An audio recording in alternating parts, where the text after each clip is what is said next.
Hello, so this week we're going to look at the envelope distort tool and the patterns tool and really focus on some other tools that go with that which might well be useful. So the envelope distort tool is a really useful tool. I've just drawn out 3 rectangles here, changed the colours. They're all objects, so it kind of makes sense if you want to play around with that tool, you go to objects because it is an object, and we're going to look at envelope distort.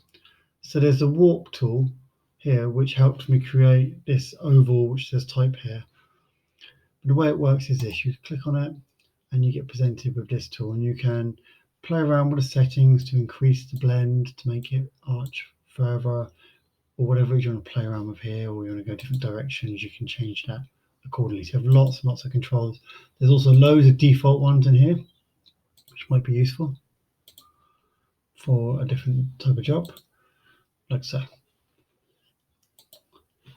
That would also work on type, so you can go to, so in order to do that, we go to type and create outlines. So it's now a object, distort, and you can play around with that again accordingly. So I press one button, like so. You can also use it in different ways. So I used it here on the type tool. So if I just show you how I did that, I have drawn a circle and I've held down Shift to keep the circle perfect. I'll just make it a black line so you can see the edge. There it is. Type, and I came down to type on a path tool, click on the circle outline, and that is the path, at which point I can paste in some types. Use the keyboard shortcut to circle, type down, like so. Type, object, warp, and off it goes, and you can select the one that's most appropriate, the arc, for example. There are other ways to work on this. So if I just put another circle up there, and I've used a keyboard shortcut to copy that, that's Option.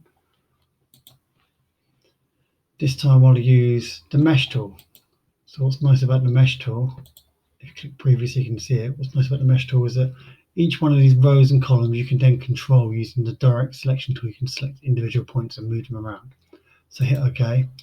So I'll do that on a basic scale, just selecting one area, and you can see that I can move that around like so. Just going to go back a stage, Command Z. What you could also do, grab a whole section with the direct selection tool and move them all in one go, or grab that section and start using it with different tools like the rotation tool, like so. Or you could grab a section and use the scale tool to scale it up.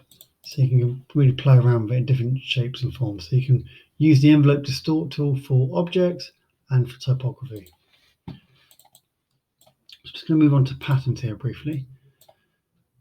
I've made a little 3 rectangles there, and I'm going to use the keyboard shortcut for copy again, so the Option key, and this time I'm going to use the rotation tool. So I'm going to double click the rotation tool. Remember, if you double click a tool, it will give you the menu options for that tool. So I just rotate that by 90, and so now I can grab that shape and just drag that and drop it into the swatch. So what you'll see now happens is I can use a rectangle tool and grab that swatch, and it puts it in there. So the swatch is now in there, so that might be really useful. And if you double click the swatch, you get to play around with the grid structure and play around with the size of the graphic you've got inside there. So I definitely recommend having a little play around with that and seeing what you can come up with, like so. Thank you.